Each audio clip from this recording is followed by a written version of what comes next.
তো বন্ধুরা, অন্যদিনের মতো আজকেও আমরা গাছের চারা নিয়ে ও সরঞ্জাম সব যা আছে তা নিয়ে বেরিয়ে পড়লাম ঝাড়গ্রামের বিভিন্ন প্রান্তে বৃক্ষরোপণ করতে।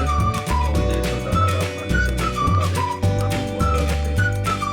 এখানে একটি গাছ লাগানো ছিল, সেই গাছটি মারা গেছে। সম্বিত দাস সেই গাছটি উঠিয়ে ফিরে দিয়ে নতুন একটি চারা গাছ আবার ঘুরে লাগিয়ে দিচ্ছে। তো সেই প্রক্রিয়ায় চালু আছে।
বোর্ড টাঙানো আমাদের প্রায় কমপ্লিট হয়ে গেছে। এখানে শেষ বোর্ড আমরা টাঙাচ্ছি। এখান থেকে আমরা বেরিয়ে যাব সোজা লদাসুলি। লদাসুলিতে কিছু গাছ লাগানো আছে, সেখানে কিছু বোর্ড টাঙানো হবে। তো গাড়িতে যে যে সরঞ্জাম আছে সেগুলো সব আমরা চাপিয়ে দিয়েছি এবং বোর্ডগুলো চাপিয়ে নিয়েছি। ভালো করে সব একবার দেখে নিচ্ছি সব কিছু আমরা নিয়েছি কিনা। গাড়ির ভিতরে গাছগুলোও আছে। তো এখান থেকে আমরা বেরিয়ে গেলাম লদাসুলির রওনায়। যেতে যেতে প্রকৃতির সুন্দর দৃশ্য ও রোডের আনন্দ উপভোগ করতে করতে আমরা চললাম লদাসুলির দিকে।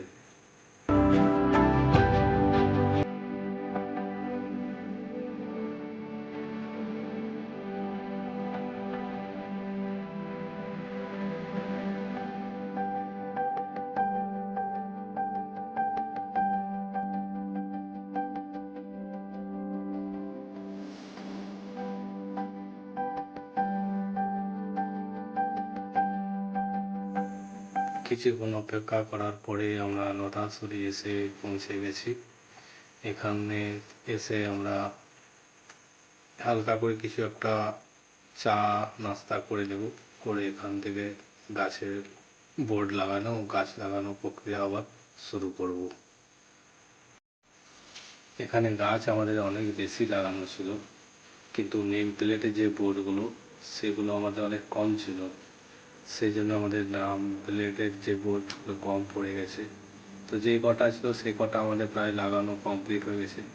এদিকে রামুদা আর তনবীর দাও নাম প্লেট লাগাচ্ছিল গাছগুলোতে।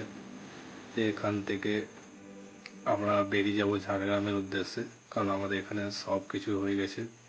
তোমরা দেখে নিতে পারো এই জায়গা পর্যন্ত আমাদের লদাসুলিদের এই জায়গা পর্যন্ত আমাদের নেম প্লেট লাগানো হয়েছে। বাকিটা আমরা অন্য কোনো দিন এসে করে আবার লাগিয়ে যাব।